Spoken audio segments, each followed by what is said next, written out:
Testing. Is this working? Yeah, I think so. Good evening. Hi, we'll get started here. Maybe the music could go down? Yeah, great. Thanks. I think we can get started here. Hi, I'm Paul Montgomery. I'm the director of the Medical Advisory Committee for Expedition Inspiration. This has been an exciting meeting here at the Symposium that started this morning. There are so many interesting ways that people are looking, and the people who are up here are looking at breast cancer and ways to solve the many problems we have with both prevention and treatment. And without going into a lot more, I will introduce the video, which gives a history of Expedition Inspiration.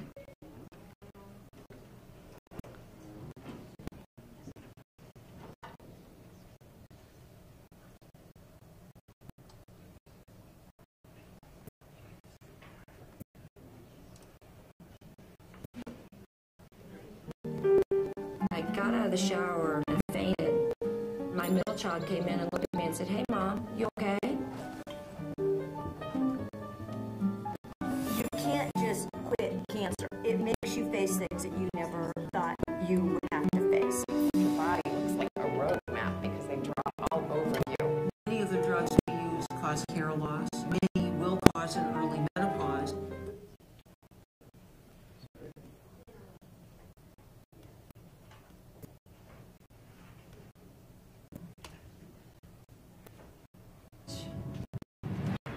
She wanted to try to make a difference in fighting this disease. They had only given her, I think, a 15% chance of survival. She envisioned it when she was in the hospital bed, taking a team of breast cancer survivors on a mountain. I have a lot of concerns. Climbing 19,000 feet is hard on everyone. A lot of people got dysentery, got sick. As much as you don't want it to be windy, you don't want it to be cold, you don't want it to be scary, it is. I always thought that was the strongest mission statement because it's just so clear, the parallel of summiting a mountain and overcoming breast cancer. Well, she was going to confront it the way she took on a mountain. She was going to summit this breast cancer. She's actually running at 19,000 feet. She wanted to set an example for other women, and that's what she did. She just said, "I'm going to fight it, I'm going to beat it." I heard the word cancer. My life changed.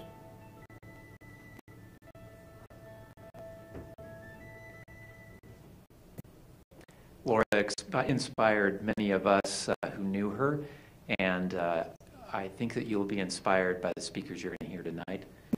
Mark Limpman, who's our scientific director, will take it from here. Mark is a world-renowned and long-standing breast cancer researcher who has traveled the spectrum of different approaches, and he'll take it from here. Thanks.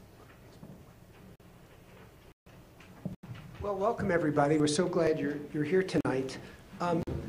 What we're going to do is I'm going to have everybody introduce themselves and say a few words about themselves so you can get some sense of the diversity of viewpoints and skills and wonderful science and physicians that are here. I've asked three people to give slightly more expanded talks, which will follow after that. Professor Dabhar, Pepper Sheeden, and Aaron Cobain, and they'll all have a few words for you. Before I do that introduction, though, I want to spend about 2 minutes trying to tell you one aspect of this meeting that is interesting to me. There are, in my mind, two ways to kind of think about breast cancer that I think are very useful and very meaningful and very worthwhile and have driven enormous amounts of successful research. The most common approach to understanding cancer in general and understanding breast cancer in particular has been based on a wonderfully useful hypothesis.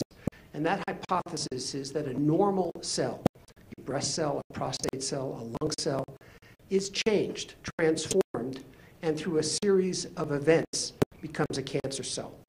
And an extraordinary amount of wonderful work that has gone on over the past 50 years has tried to take cancer cells apart, to sequence them, to understand every single gene, sequence every single nucleotide, and understand how these mutations and other changes have led to a cell becoming cancer, based on the idea that if you understood that enough, if you understood exactly which changes within the cancer cell had caused it to go from a normal mammary cell to a breast cancer cell, that understanding would lead to treatments. And it most certainly has. And it's been a huge success. And in my lifetime so far, the mortality rates for breast cancer have dropped from about 50%, which is what it was when I first entered the field, to about 16%, which is an extraordinary accomplishment. It really is. It's not perfect, but it's a huge accomplishment. The second approach is to say that is it possible that whatever the cancer cell does, things that go on in a woman's body over time can enormously influence whether that cancer occurs and whether or not it recurs.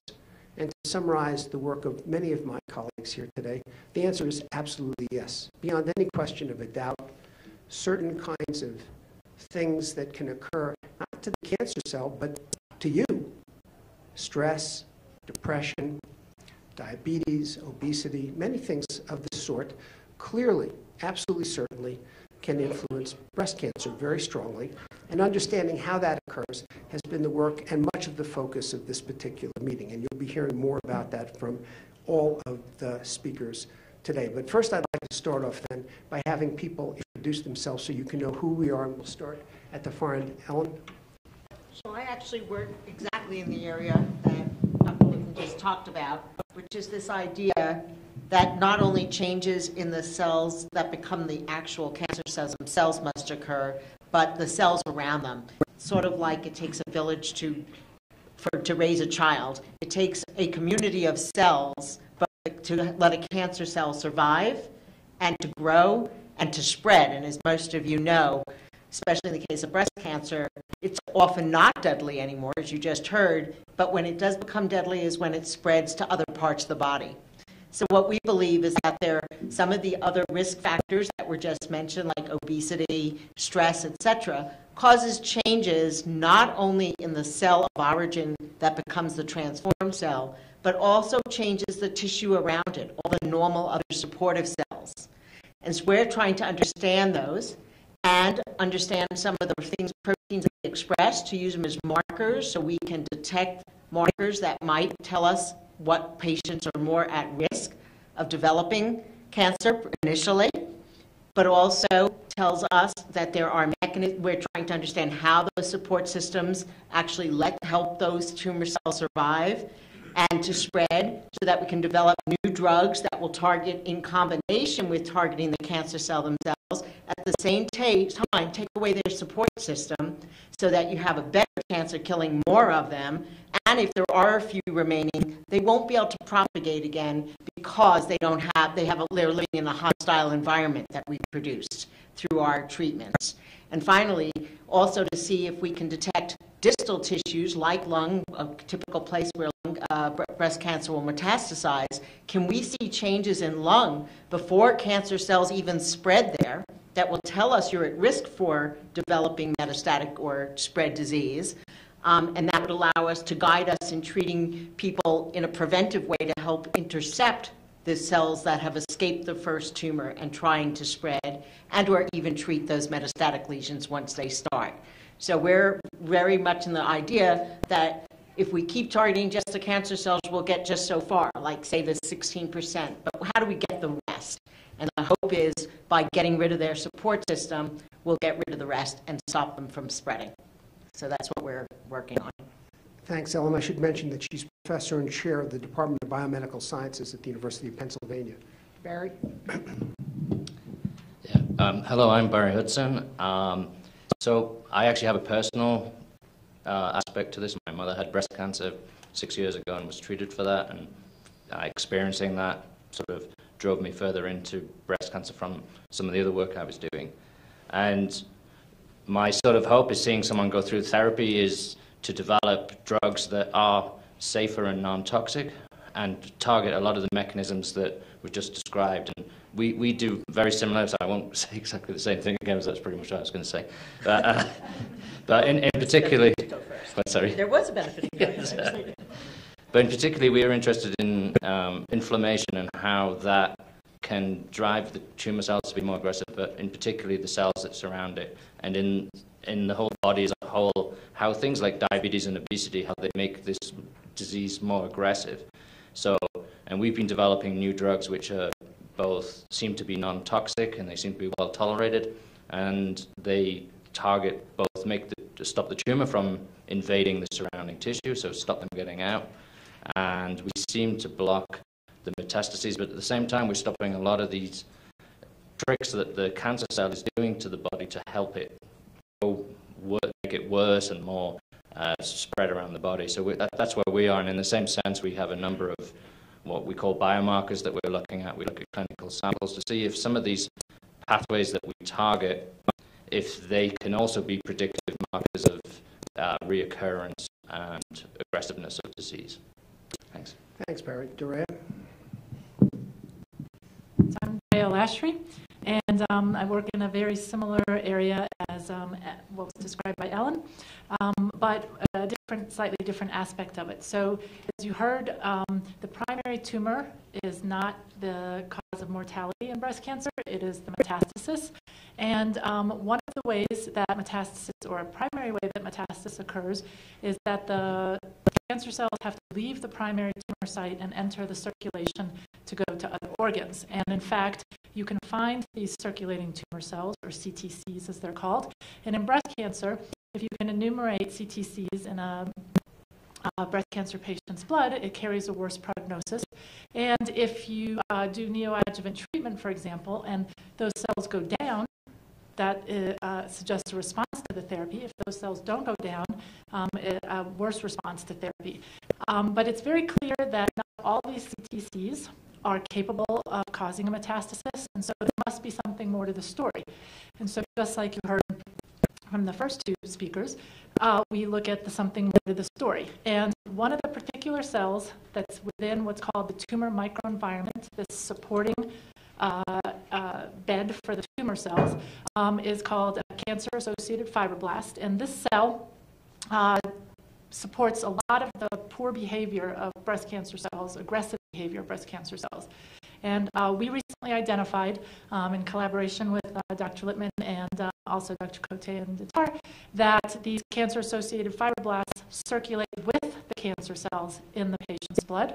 And in fact, that the presence of these circulating CAFs is better associated with metastasis than the presence of the CTCs themselves. And more recently, we've identified that they actually form complexes or clusters together, and we find these co-clusters of CTCs with these CAFs in the blood of patients with metastatic disease. And we feel that with work that we're doing in the lab with mouse models and some other models, that these co-clusters in the circulation are actually the functional units of metastasis, and that these cells, when they reach the metastatic site, then these CAFs support the CTCs and their metastatic seeding and allow them to grow.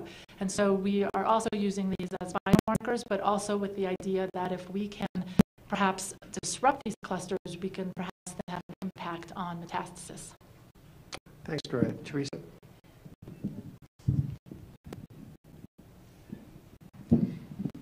Thanks, Mark. I'm Teresa Geis. I'm at Indiana University. I'm an endocrinologist, and I study, so I have two major areas that I work on. First, I have a clinical practice in which I address bone health in breast cancer patients, as well as muscle function.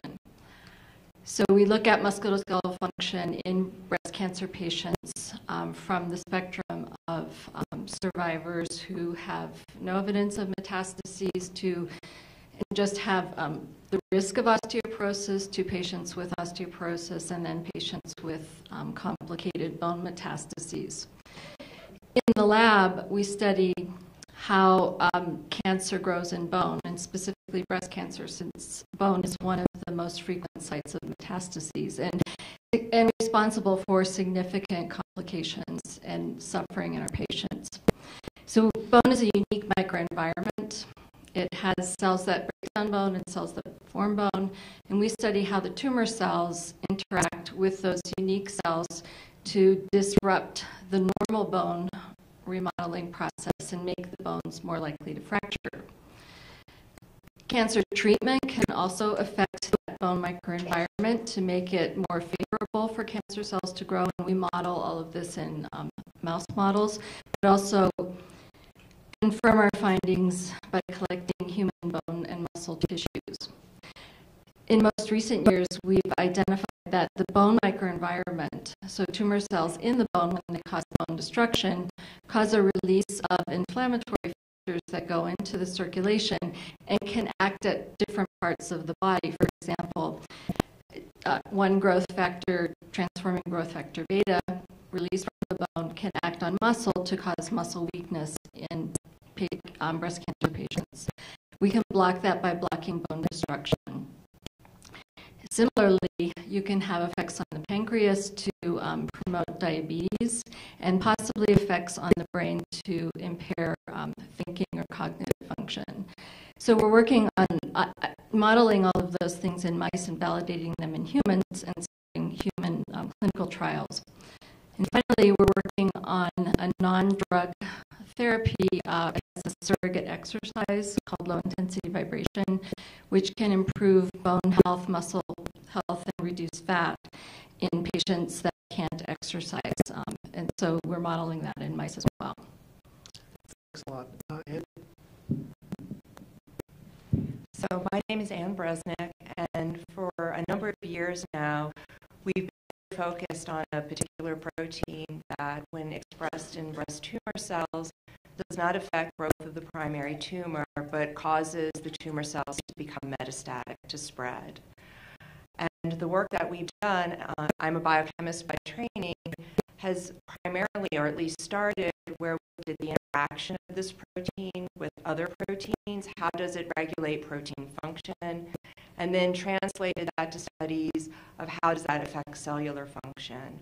And one of the things that this protein does is it affects or enhances the ability of tumor cells to migrate and to invade. And that makes sense when you think about tumor metastasis, that these cells have to leave the primary tumor.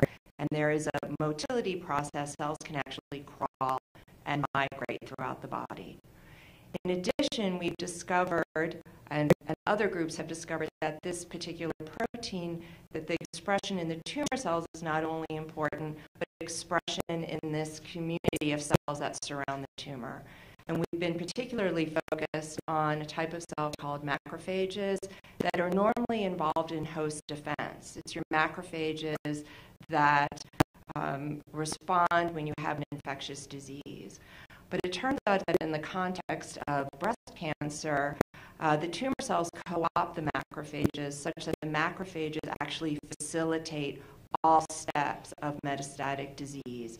The tumor cells leaving the primary tumor, the tumor cells getting into the bloodstream, and then out of the bloodstream to form tumors at secondary sites. And so now we're studying the role of this protein in the macrophages. It also regulates motility, and it regulates the ability of these macrophages to interact with the breast tumor cells. So we've gone from protein studies to basic cell biology studies to look at cellular function, and now we're also looking at studies in animals where we generated a mouse model that no longer makes this protein, so we can look at the specific cell types involved. And lastly, we've also done a number of screens to identify small molecules that actually disrupt the interaction of this protein with its other protein targets, with the idea that if we can disrupt these interactions, we can limit metastatic disease, which, as other people here have mentioned, is the primary cause of death in breast cancer patients. Thanks, Ann.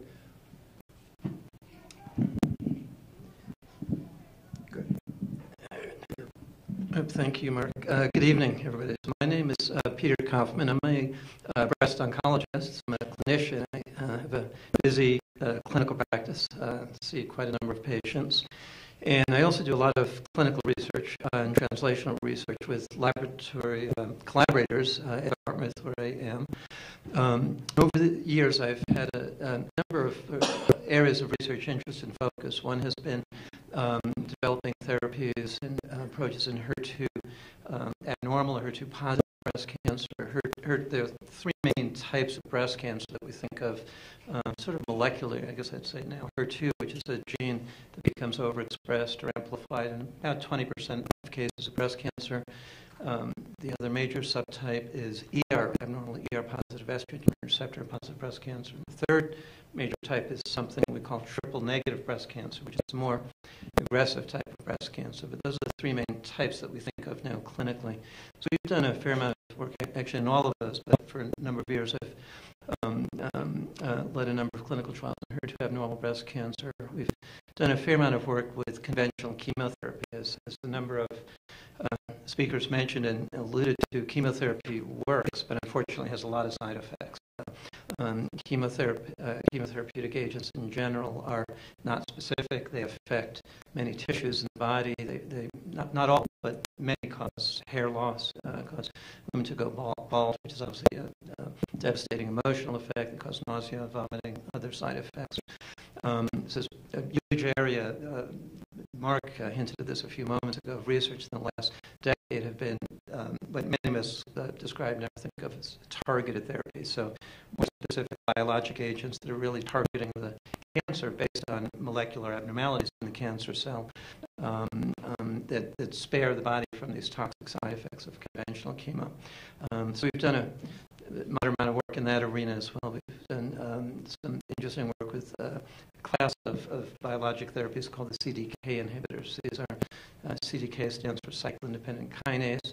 This is a signal transduction pathway that, among other things, becomes as part of the process whereby ER abnormal estrogen receptor positive breast cancer can become resistant to hormonal therapy. That's been a very active area of research across the country over the last few years, and a number of new molecules have been developed and become commercially available and FDA approved that have just quite dramatically impacted the management of ER positive metastatic breast cancer. So we've worked on that as well.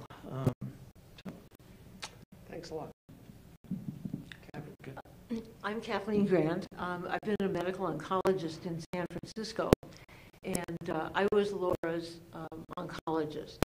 I've often said that she changed my life as much whatever impact I had on helping her with her life. One of the many things she taught me was the importance of exercise and how we can all use our own energy to accomplish great things. I was on the Aconcagua climb with her, which was the Sentinel climb that then brought on Expedition Inspiration, and later, along with my husband, summited Kilimanjaro with her, again, as a fundraiser. I'm now very interested in what I suppose we call the Mind-Body Association, which is kind of a strange kind of split, but looking at ways that we can all use our own energies to improve our health and to have happier lives in general. And I think that this is an area that's going to expand more and more as we understand some of the science behind this kind of concept and what are the different pathways in the brain, for example, that help us to live our lives, to set goals, and to feel happy achieving those goals. I'm really grateful for all the wonderful scientists who are here, who have given us, the clinicians, these tools to make the outlook in breast cancer better and better.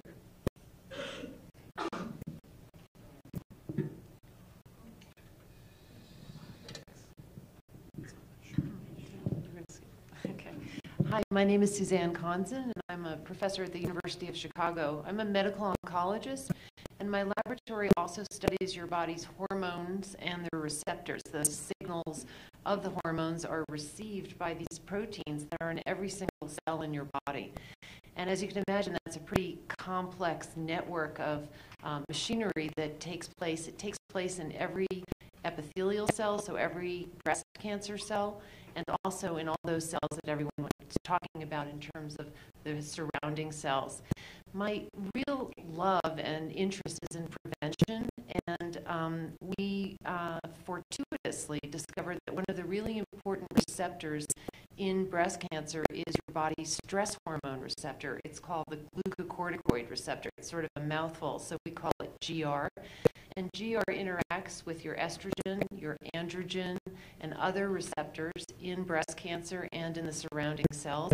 And this leads to an obvious mind-body connection, which again is kind of a funny way of putting it because we all know as humans that our mind is connected to our body. So I study this from many different aspects, from figuring out how this GR protein is turning on and turning off genes, to understanding how the response to stress affects the growth of tumors in many different models of breast cancer. Great, thank you. Ron, you want to say anything? Thank you, Mark. Good evening. I'm Ron Dorn. I am not a researcher. I'm a neighbor of yours. I've been in practice in radiation oncology in Boise since the 1980s. So it's been my privilege here in Idaho to take care of thousands of women and their families who have been diagnosed with breast cancer, and they've been a real inspiration to me, as was Laura Evans. I got to know Laura back in the mid-1990s, just before the original climb. And that was one of the seminal experiences of my life, and resulting from that climb, along with Laura and Sam Hellman, we started Expedition Inspiration and founded this medical symposium. So I have had the privilege of learning from the esteemed researchers on these panels for some 20 years, and it's absolutely been amazing. And pay close attention because we all have much to learn from these folks. It's again a privilege for me to be here tonight. And before I turn the microphone over, because I think this is a perfect way to celebrate, I discovered earlier today that this is the International Day of the Woman. And so congratulations to all the women on the panel and in the audience, and particularly important in this day and age, and we're grateful for everything that you do, and enjoy the evening. Thank you. Thank you. First, maybe you want to just introduce yourself, because you'll be talking in a minute. Thanks. My name is Firoz Sabar. I'm a professor at the Cancer Center at the University of Miami and in the Department of Psychiatry at the University of Miami. Basically, the overall goal of my lab is to study the hard science of the mind-body connection. And one of the aspects we work with is stress, and I'll speak about that with you in a little bit.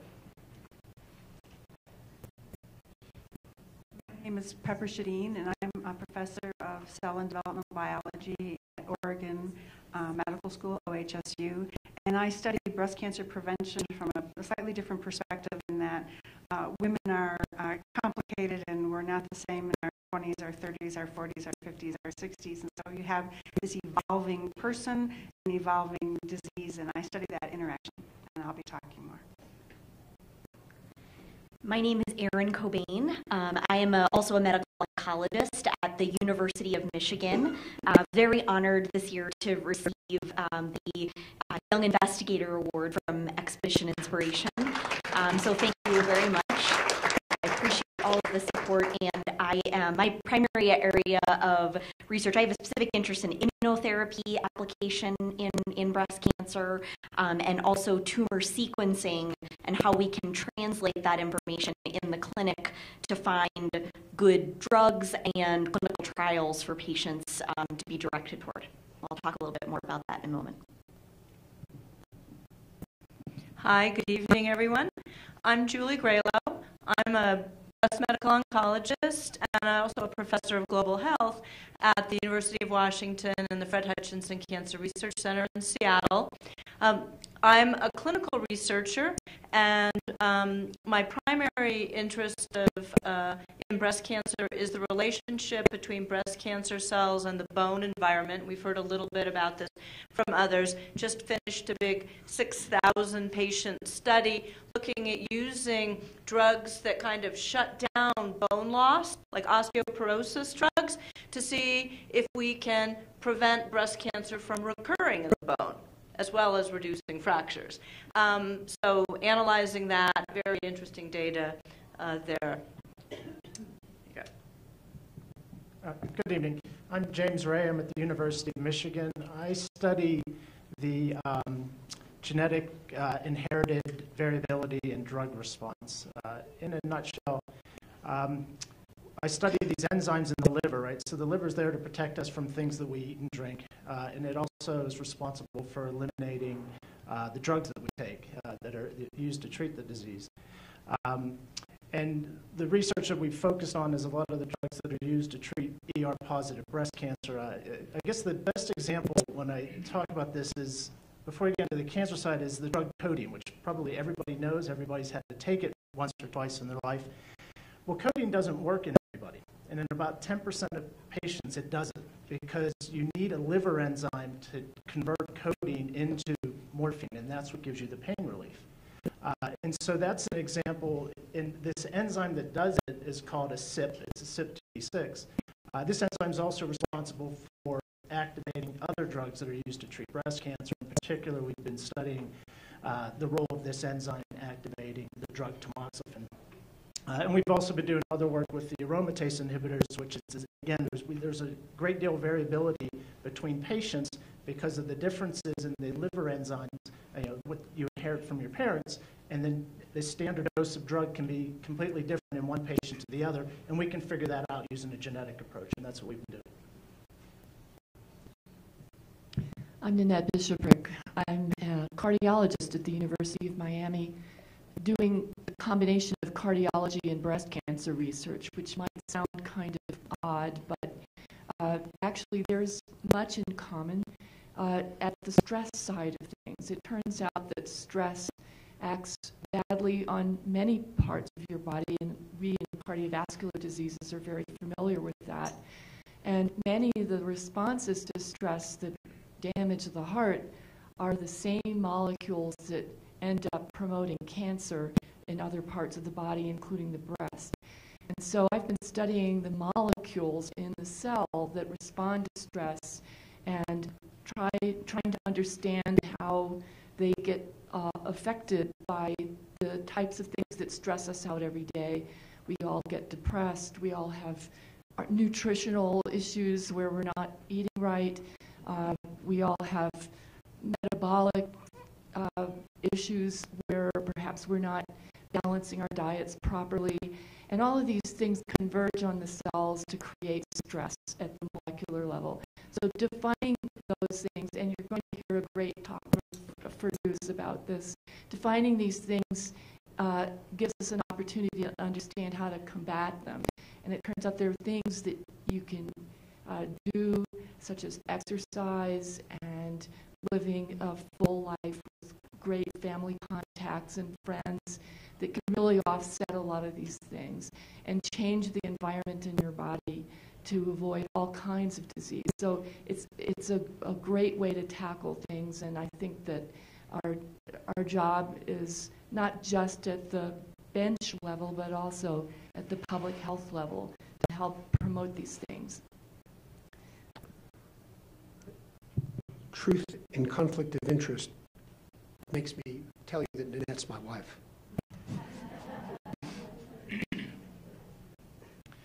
So I'm Michael Press. I'm a pathologist at the University of Southern California, and I'm one of those investigators who's primarily interested in the alterations within breast cancer cells.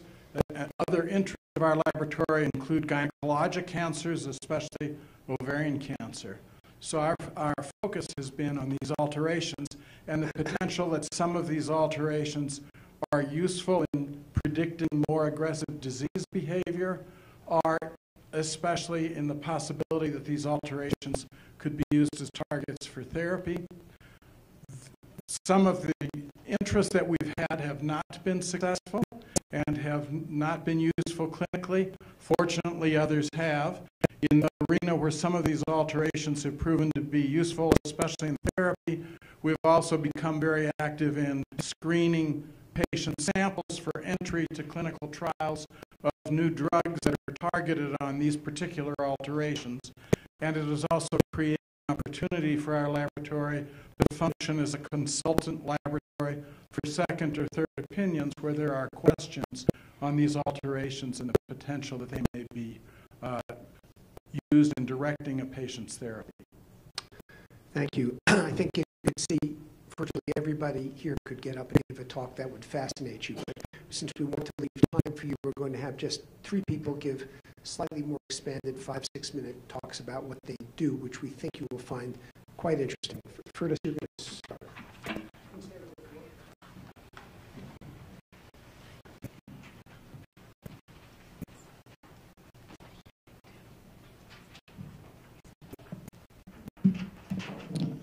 Thank you, Mark, for giving me an opportunity to share some of our work here. Thank you and welcome to you all. So I'm going to be talking about stress and some of the work that we do on the hard science of the mind-body connection that some of you already mentioned before. And before I begin, I thought I'd talk about the title of this open forum, right? And it says the role the woman plays in breast cancer occurrence and progression. And so I'm sure everybody appreciates it already, but what we want to make clear is that this title is meant in the most positive, constructive, empowering way possible. It's not meant to induce guilt or blame. Cancer is not the patient's fault. She did not let it happen. She did not make it happen. Okay? It's not meant to place the burden of responsibility on the patient, and it's not solely the patient's role to make sure that she recovers, survives for her kids, family, etc. So one way to look at it, and one way to sort of define the patient's role, is to say cancer is an example of shit happens. The best way to deal with shit is by working as a team to wash it away and keep it at bay. The team is the patient or survivor. That's the very important member of the team. The physicians, nurses, technicians, receptionists, family, friends, co-workers. If you can come up with a system to sort of maximally harness the positive effects that all these people can have, the better we can be in sort of ensuring survival, quality of health, quality of life. And all of these members of the team should play a role as best they can. It's okay if members of the team do not attain perfection all the time, or they do not attain perfection in their roles any of the time. If everybody does their part and keeps doing it, I think it leads to a better, more healthy solution. Then the goal is to marshal all forces from within and without the patient to beat the cancer, to maximally harness the patient's mind and body defenses while using all other means available to restore and maintain health and to enhance the quality of life. So that's an overall sense in which way many of us view this, the issues that we are talking about. Now, one of the ways in which we can maximize the patient's mind-body defenses is through optimization of their stress spectrum. And that's what I'm going to use the few minutes that I have to talk about. Doing this, optimizing one's stress spectrum, and I'll tell you what I mean by that, optimizes good stress, which is the stress that Mother Nature has given us to help us survive and deal with challenge or threat. And it minimizes bad stress, which is the kind of stress that we don't want in our lives, but often end up with. So I thought I'd quickly define stress, because when we talk about stress, it's so good to sort of understand what exactly are we talking about. So we specifically define stress as a constellation of events that begins with a stimulus. This is the stressor or the stress-inducing agent. That then precipitates a reaction in the brain where it involves stress perception and evaluation. So this is when the frontal areas of the brain are deciding, is this something that's worth signaling to the body that, hey, get ready for trouble or challenge? If the brain decides that the threat or the challenge merits a stress response, then it activates the fight or flight stress response in the body. And this is the third component of stress, which is your biological response. So you have the stressor, you have stress perception and evaluation, and then you have the biological stress response.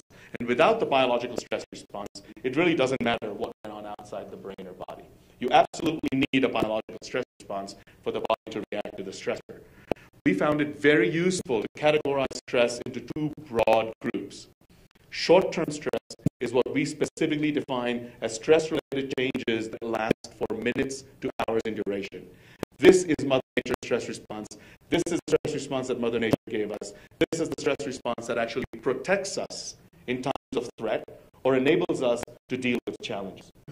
We also categorize chronic stress, or define chronic stress as stress that results in changes that last for weeks to months to years. And this is the bad, deleterious, negative aspect of stress that most of us are often familiar with, and that the media and everybody else mostly focuses on.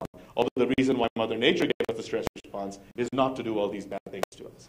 So a big part of my lab's focus is on studying the good, protective, beneficial stress response when it works the way Mother Nature intended for it to work. So what is the stress response? What is the stress spectrum, and how do we optimize it? So just visualize this with me. At one end of the stress spectrum, on the left-hand side for you, there is good stress. This is that short-term stress response, a sharp response, rapidly mounted when needed, rapidly shut down as soon as the need is over. This is the kind of response that protects you. It enables you to heal wounds faster, to respond more rapidly to vaccinations, respond more successfully, and perhaps prepares us to deal with all kinds of threats or challenges. At the other end of the stress spectrum, you have bad stress, which is chronic stress, burnout, depression, and the things that go with chronic deleterious stressors. And in between the two, you have your resting zone or green zone of low or no stress. So what science is beginning to show one needs to maintain good health is the following. You want to minimize your bad, deleterious, chronic stress response. You want to maximize that green zone of low or no stress in your life. And you want to optimize those short-term fight-or-flight stress responses so you rapidly mount a robust response when you need it. And the key is to shut it down as soon as possible. It's kind of like a military operation. Best operation, defensive operation, rapidly mount it, do the job, and then shut everything down. The longer you sort of activate your defensive forces, the more likely there is to be problems and collateral damage. So, well, how do you get there? And how do you stay on the good side of the stress spectrum? So we have come up with three banks of factors, or three groups of factors that, if exercised upon in a somewhat regular manner, can sort of help you stay on the good side, on the optimized side of the stress spectrum. So the first group of factors is lifestyle, and that involves sleep, exercise, and nutrition. Okay? Now I can specifically address how much sleep and all those kinds of issues if we have time and if there is interest in later on in the discussion session. Okay? But sleep, sufficient to make you feel rested the next morning, exercise and nutrition. And there's a lot more to be said about these factors, but if there's interest and if there are questions, I'll get into it. But for sake of time, I'll leave you with that. The second group of factors is psychosocial factors, and this involves things such as appraisal and coping. So appraisal and reappraisal is the brain being able to decide, essentially, that many things are not worth being stressed about at all, and not even mounting the biological stress response. Somebody cuts you off on the highway, someone's rude to you, someone curses you, whatever. In many, many instances, you can just say, you know what, it's not worth it. Not worth it. I'm not going to flood my body's biology with stress hormones for this. I know it's easier said than done. It's not always possible to do it, but in many instances it is possible, although in many it's not. So when positive psychologists tell you that it's not the stress that matters, but it's what you make of it, and you can turn bad stress into good stress, well, I'm not really sure about that, because there are some instances that are very, very tough. You can't just spin them. You have somebody who is terribly ill that you're looking after. So you yourself are terribly ill. You can't just say, oh, this is something positive. I'm going to convert this, and it's all on me to make this positive. But for many instances in life, you can just shut down the response, not mount it at all, reappraise that response. Coping is another method. For stressors that you can't reappraise and you can't stop from mounting a biological response, you cope with them as well as you can, and there are ways in which you do it, to shut down that biological response as soon as possible after it launches. Social support is a very, very important and powerful buffer against the deleterious effects of chronic stress. Again, if there's interest, if there's time later, ask me about social support, and I'll tell you why I list that. And then there are more nebulous factors that we believe also contribute to optimization of your stress spectrum, although there's less data for them up to now. And those involve authenticity and genuineness in your life and actions, Gratitude, compassion. Again, more interest later. If there's time later, I'm more than happy to talk with you about that. And then the third bank of factors that helps you optimize your stress spectrums. The first bank was lifestyle. Second bank is psychosocial factors. The third bank is activities that you can engage in. So the wonderful yoga session that we had just before people moved over here is one example. Yoga, meditation, mindfulness, engaging in religion, beliefs, as well as activities, engaging with nature, walks, dance, music, art, gardening, fishing, photography, breathing. It could be anything. It's different folks for different strokes for different folks. It does not have to be contemplative in nature, and you need not be an expert levitator together with the meditation in order to optimize your stress spectrum. We were talking at lunch about how for some people it could be shooting, target practice. Okay? It really doesn't matter. There are many ways in which you can get there. If you optimize your stress spectrum, our work and that of others is showing that you enhance your immunity, you enhance your immune responses, you perhaps enhance cognitive and physical performance, and you enhance overall health and well-being. And we are very, very much interested in our lab to understand the hard science of the mechanisms by which this optimization and enhancement can take place. Contemplative practices may not always work. They may not always work for everybody. They may not work for the same person all the time. And therefore, it's helpful to use a multidimensional approach consisting of lifestyle, psychosocial factors, and activities as prescribed or described in the stress spectrum. The big picture is the following. This is my last slide, or last slide that I'm reading. It was hard to project this without disrupting the flow of the program. That's why I decided not to show you the slides. But here are some things that are important to keep in mind. Optimizing the stress spectrum is not easy. However, it's not impossible either. The key is to harness as many stress optimization factors as you can from the lifestyle, psychosocial, and activities banks as possible. Do what you can without stressing about perfection. You just try to maximize what you can do, the amount of time that you can do it for, how well you can do it. And there's no need to pathologize normal aspects of life or to create lifelong treatment dependencies for many things. So you don't need to have like 60 years of therapy to optimize your stress factor.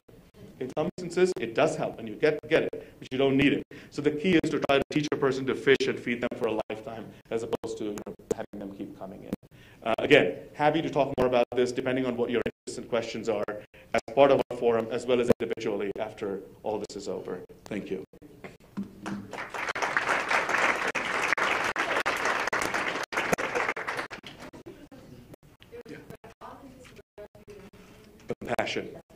Compassion.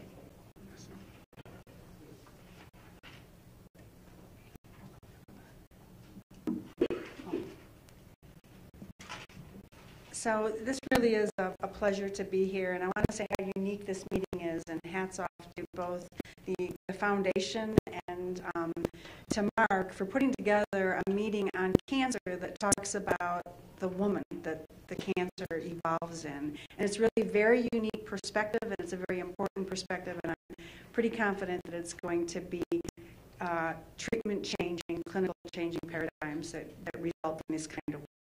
So I am a very basic trained biologist. I worked on this little itty-bitty tiny worm until my mid-30s called C. elegans, trying to understand how two cells could decide one to become a brain cell, not a brain, a nerve cell, one to become a gut. And I heard a talk that changed my life, and it was a talk at a cancer center. I'd never been to a cancer meeting, where I was told that during World War II, when bombs were dropped on Japan, which is a terrible way to run an experiment, breast cancer incidence went up. And it only went up in pubertal girls.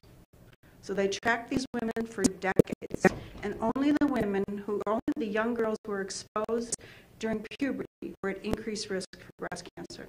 And to me, that was a developmental biology question. That was their breasts are developing during puberty. Something about that radiation exposure impacted the way their breasts developed and made them at risk. And I've committed my laboratory studies to these kind of questions.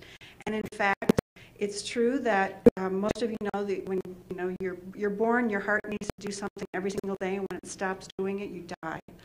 The breast is very different, and sometimes you think it was only meant to be on a billboard, that it really doesn't have a function other than to be displayed. But in fact, the breast is designed to make milk and feed young, new babies.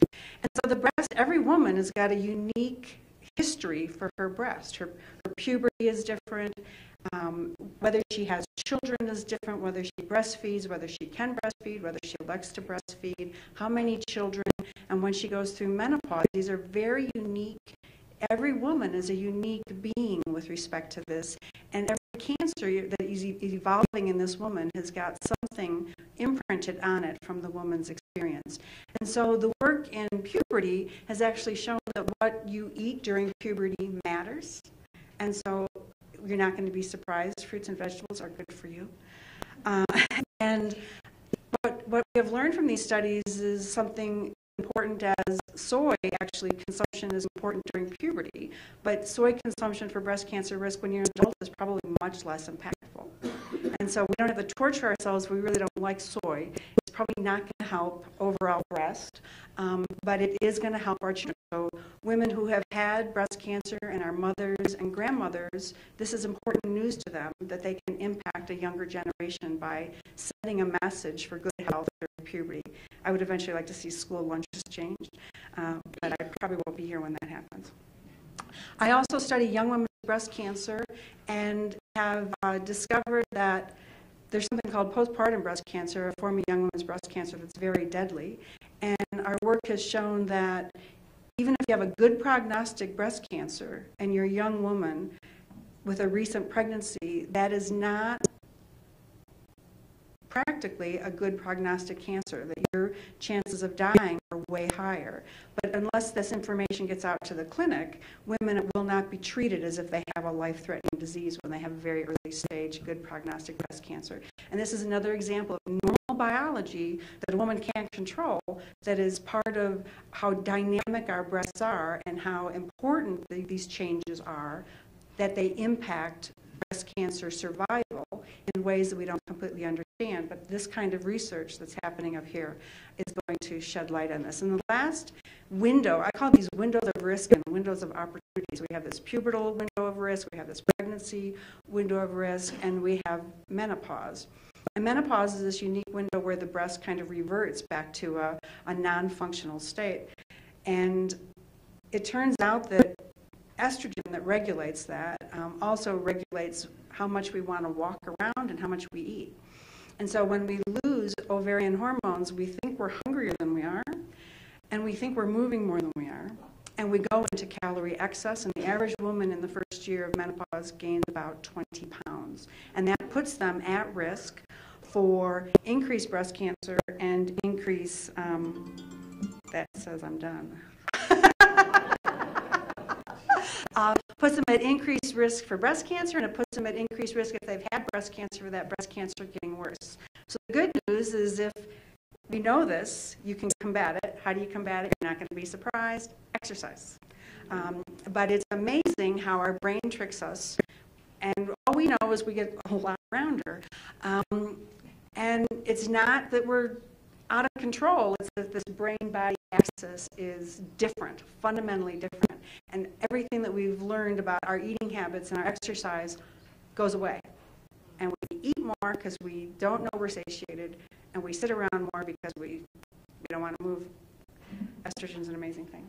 So, thank you.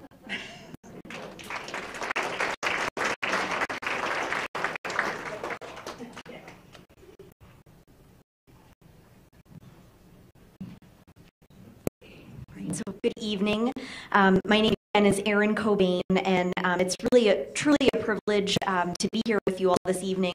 We have had such excellent discussion, and I think there was a lot of collaboration among the investigators that are up here in front of you this evening. It's been really exciting, and I'm also really looking forward to hearing all the questions that you have. So just to tell you a little bit more in detail about the research and the work that I'm interested in, I work with a program at the University of Michigan that we call the MyOncoSeq program. That really is a clever acronym for the Michigan Oncology Sequencing Center. And what that program does is it really takes any patient with an advanced cancer. We take a biopsy of that cancer and really do sequencing of the entire cancer genome. We actually have developed a program whereby we all meet every Friday afternoon. The basic scientists that I collaborate with that do all of the sequencing, and then the physicians who treat patients in the clinic. And we try and think about strategies to use that information in order to direct patients to therapies that are more likely to be effective, or at the very least direct patients toward clinical trials that may make biologic sense on the basis of that sequencing information. So what I've done with that group is really try and develop a clinical framework for how we prioritize the mutations. And when we look at a patient that's in front of us and we look at the genome sequencing, we are inundated with information. It is just such a vast body of data, and trying to interpret it and use that information wisely so that it benefits the patient is something that we're still really finding a challenge, and we're trying to study how the best way to implement this incredible technology in the oncology clinic. The other interest that I have is that as we've gone back and looked at all of the breast cancer patients that have participated in the MyOncoSeq program, we've learned that there are probably some factors that may predict which patients could benefit from immunotherapy treatment.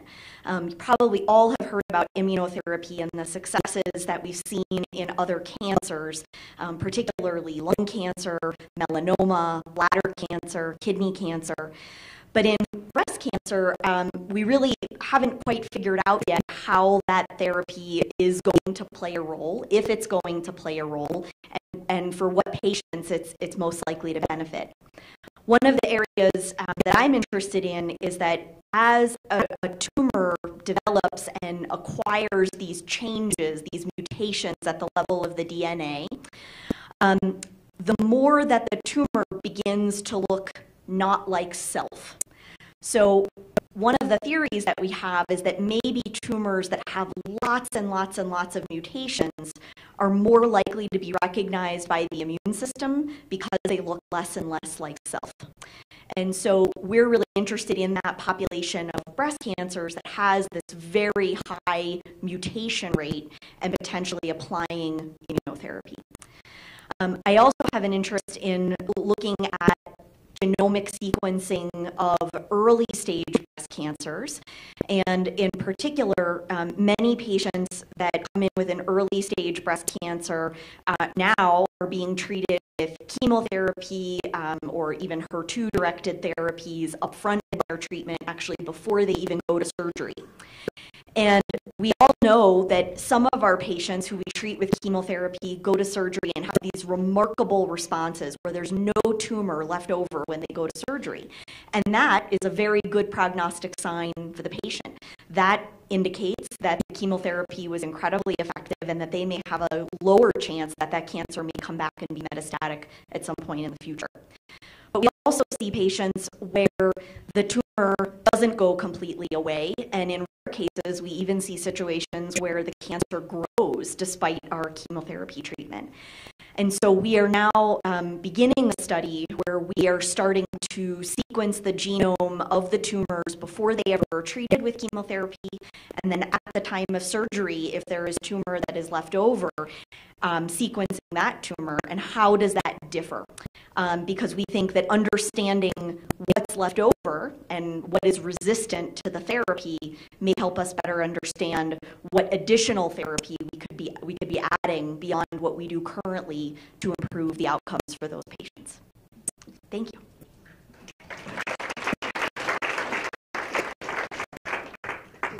It's now about to be your turn to ask questions. A couple of ground rules. No question is stupid. Please don't be worried about asking a stupid question. But please do not ask personal questions about your own health. If there's someone up here you want to talk to, just grab us afterwards if that seems like something you want to do. But it's awkward to try to deal with your personal health issues. So please, that's one ground rule we don't want to violate in this. Okay, I'm happy to field questions from you and try to direct them where we might. Please.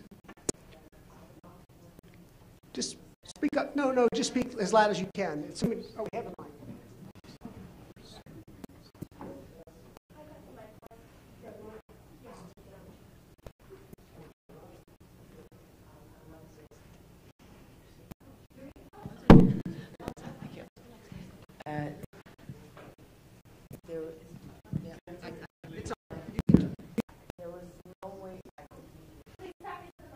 Use the mic. People want to hear you. There was no way I could have been here. I met that lovely lady like half an hour ago. Talking, having fun. I didn't even graduate high school, so if anybody could watch all of this, my mom was diagnosed with breast cancer when I was 21, and they gave her 6 months to live, and she did 5 because of everything that you wrote. And the only thing I believe myself is there's a breast for kids and for husband or whatever. I just want to, if anybody would want to go over this, I'll be the guinea pig. All right. Maybe we'll talk afterwards. All right.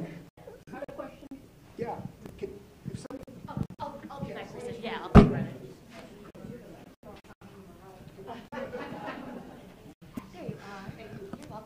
So my question is, so, you know, especially in postmenopausal women or menopausal women who have a lot of hormones going bing, bing, bing all over the place that add a lot of stress and anxiety, how do you, I mean, I guess exercise is one good question, you know, one good answer to that, but how do you find a balance to, as women, we reach this point where we do have a lot of stress due to hormones.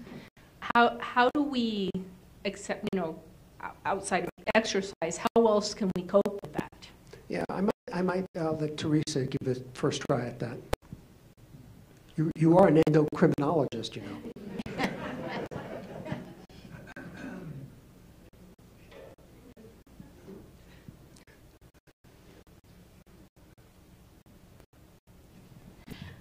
Well, I think that's a tough question. So everybody is different, and as everyone goes through menopause, some women have no symptoms whatsoever.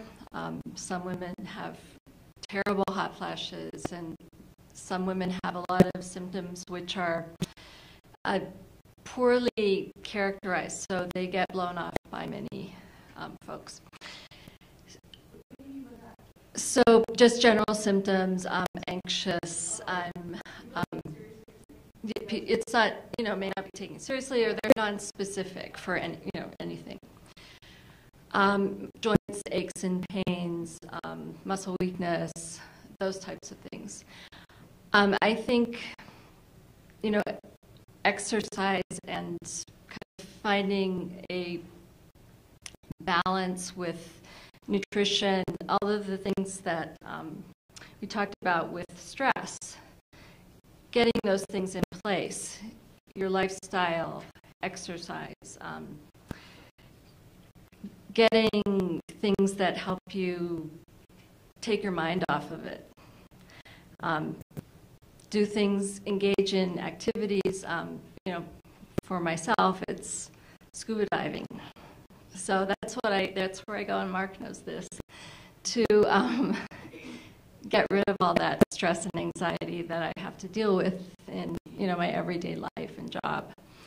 So I think we need help from others to do that sometimes. But I think there are also some therapies that can help, things like can help hot flashes.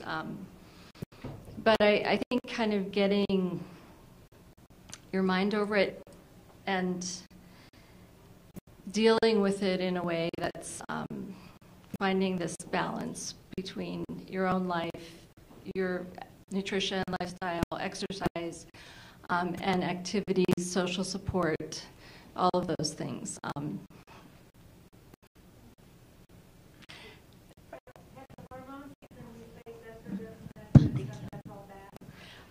No, it's not all bad, and I think it's again individual for each patient. So women, hormone replacement therapy is not generally recommended for long-term, and I shouldn't say this, but I've been on long-term hormone replacement therapy because I had early menopause. But there is, an increased risk of breast cancer after very long term, 10 years or more. Estrogen does improve bone health and reduces fracture risk, but there are other drugs that can do that as well. So I think every woman has to take this into account individually. There are risks and benefits of taking hormone replacement therapy, how long that they'll take it for, and when they decide to stop, if they decide to stop at all. So I think everyone needs to talk to their physician about the best way to handle hormone therapy. So I don't think it's a bad thing necessarily. It's an individual choice. I want to add something to that, and this is a controversial field. And so we're allowed to disagree with each other, and I slightly disagree with what Teresa said. I don't think you just talk to your doctor, because I think most doctors really don't know what they're talking about here. Well, this is a very complicated field. So let me say a couple of things about that. There are 3 different kinds of hormone replacement therapy, and if you get them confused, in my personal mind, you'll get in a lot of trouble. There is hormone replacement therapy, which is estrogens plus progestins. For postmenopausal women, I'm talking about women who do not have cancer. Estrogens plus progestins will absolutely double your chance of breast cancer after 6 years of use. They are dangerous, they are not safe, they should not be used, in my opinion, except for short periods of time to alleviate symptoms, maybe a few months when they're probably safe. The second kind of replacement is not hormone replacement therapy. Let us call it estrogen replacement therapy. That comes in 2 flavors. One flavor is very special in my mind. It's called Premarin.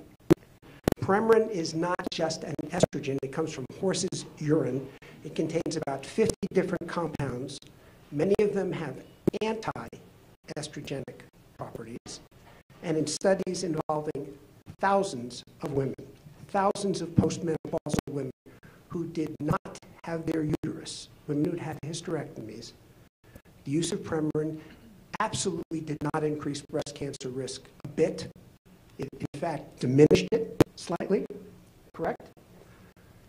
Diminished it and absolutely alleviated symptoms. And I highly recommend that be discussed if that's an issue for you. The third form are drug companies trying to make a goddamn fortune by giving much more potent things that you smear on or inject or use as patches. Those are highly potent estrogens. They have never been proven to be safe for breast cancer, and they should not be used, in my opinion, though they will absolutely alleviate your symptoms. So I think it's very important to know exactly what you're, and then all of this needs to be interpreted in the context of the woman. Does she have history of venous disease or heart disease, all kinds of other things? You need to talk to somebody who really knows what they're doing here. This is not your GP knows what to do. Please. I feel very passionate about this one.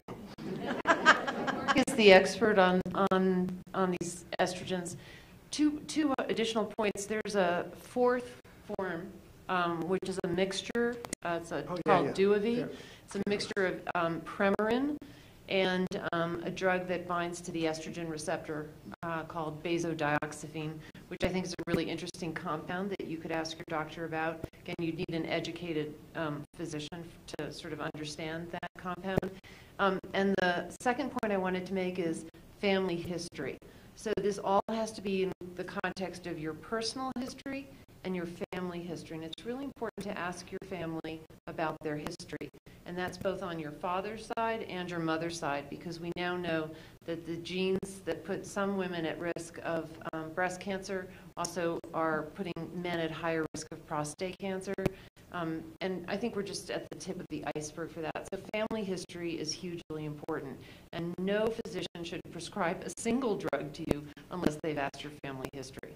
Fair enough. Well, thank you. That's very informative. I have one more question. Sure. I'm really interested in sequencing DNA and where that's gone. And has it been really, really helpful? Because I know it's so individual, your own genome, your genetic makeup and all that. Are we at the point where we're specific enough that we can really treat and predict outcomes? Erin, go ahead, give it a try. So I think we've made substantial progress in that regard.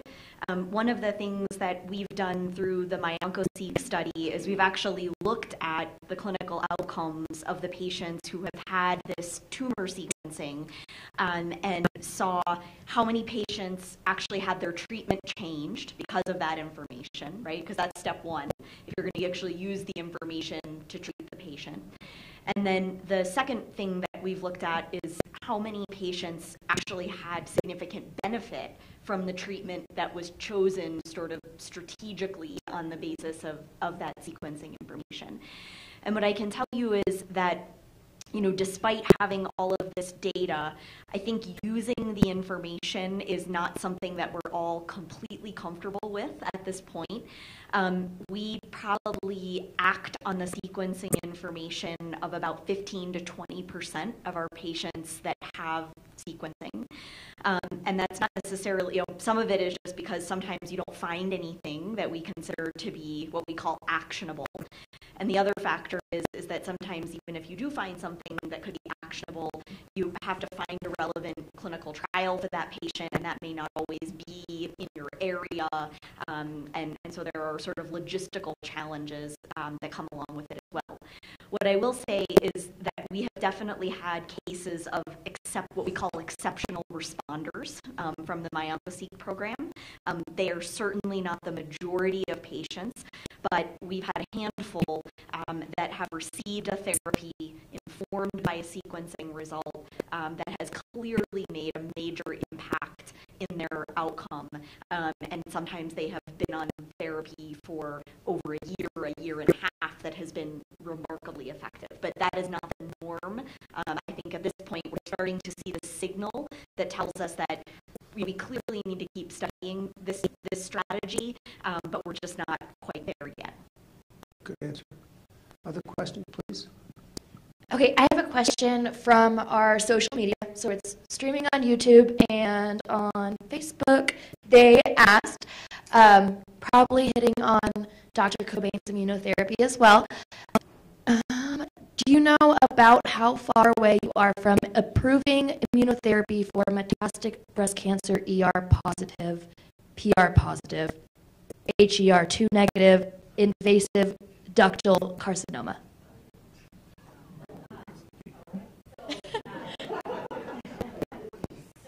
Immunotherapy has been studied in a number of, well, I shouldn't say a number, a few trials so far in metastatic breast cancer. There have been trials in ER-positive, HER2-negative disease, which I believe is what this question was referencing. And then there have probably been more studies in patients with metastatic triple-negative breast cancer. There's a little bit more enthusiasm for use of immunotherapy in triple-negative breast cancer, but I do think that we have some evidence that a subset of patients with ER-positive, HER2-negative breast cancer may benefit from immunotherapy. We are actually working on a clinical trial right now, and we are proposing to include ER-positive patients as well as triple-negative patients. What I will say in terms of an FDA approval, you know, we're still a ways away from that. There is a trial ongoing right now. It's the Impassion 130 trial in metastatic triple-negative breast cancer that's looking at the combination of single-agent chemotherapy with a PD-L1 inhibitor, so immunotherapy, and it's looking at that versus just standard chemotherapy treatment.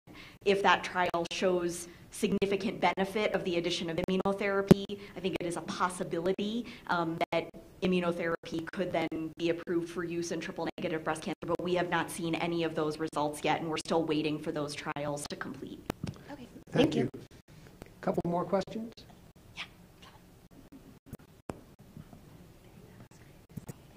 This is a lot less technical, and it's for Dr. Guys. The low-intensity vibration intrigues me. I'm wondering what species of vibration we're talking about. Light, sound, physical. What are we doing to these little mice? And can we bring it to the health club? So low-intensity vibration is a mechanical signal. there's a platform, a vibrating plate. It looks kind of like a bathroom scale. If you stand on it, it feels like humming almost. You can't really feel. So it's very different from things that you might see in the gym, which are very high intensity. So these are low intensity signals, which were originally developed by a guy in New York, Clint Rubin, who did it originally on turkeys, and they vibrated turkeys. They had a paper in Science in which they showed that this low-intensity vibration increased bone density. The studies have been in clinical trials for osteoporosis and have a modest effect on bone, so they increase bone density in postmenopausal women, similar to what you might see with the drug Fosamax, one of the bisphosphonate drugs that are commonly used to treat osteoporosis. And they've been used in cancer survivors, particularly children with who've survived treatment for leukemia, for example, and those patients have had increased bone density. This platform is not approved for use, FDA approved. It's currently in larger clinical trials for osteoporosis. We've been studying it to look specifically at the situation of the cancer patient who gets complete estrogen deprivation and has bone loss and muscle weakness from that. And so we modeled it in mice. We take the ovaries out of the mice and give them an aromatase inhibitor. And when we do that, the mice get very fat. They gain a lot of weight.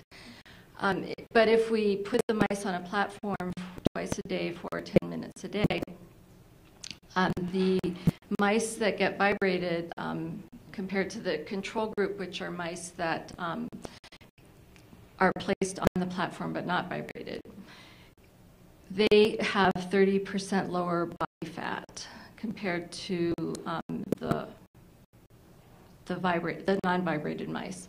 They also are stronger. They have stronger grip strength, and they do have increased bone density. There is some suggestion that it improves metabolic performance in terms of glucose tolerance. So these are all studies that we're doing in the mouse. We're doing in vitro studies to look at the effect of the vibration on cancer cells as well as bone cells. What surprised us is if we just vibrate the cells in culture, cancer cells, breast cancer cells, for example, they can't invade. In using in vitro invasion assays, they lose their ability to invade through a matrigel. So for some reason they lose invasiveness, and we're trying to find the molecular mechanism for that.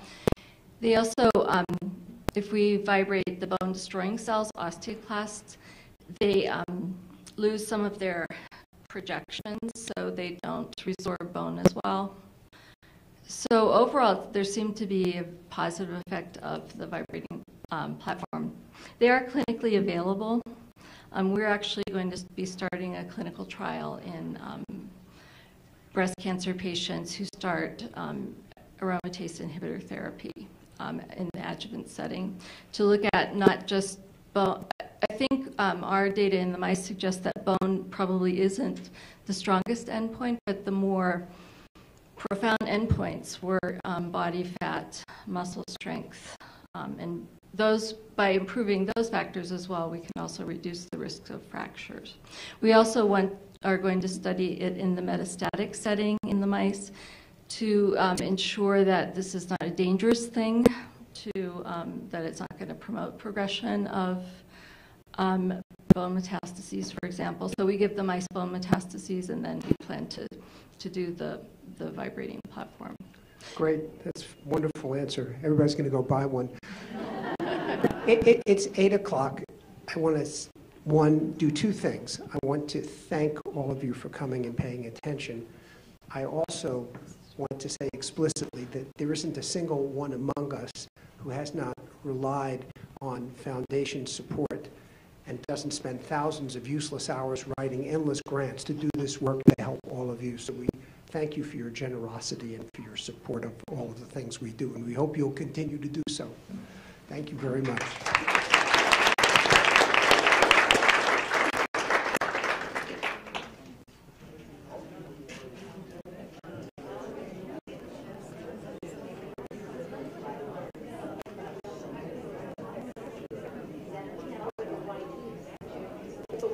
I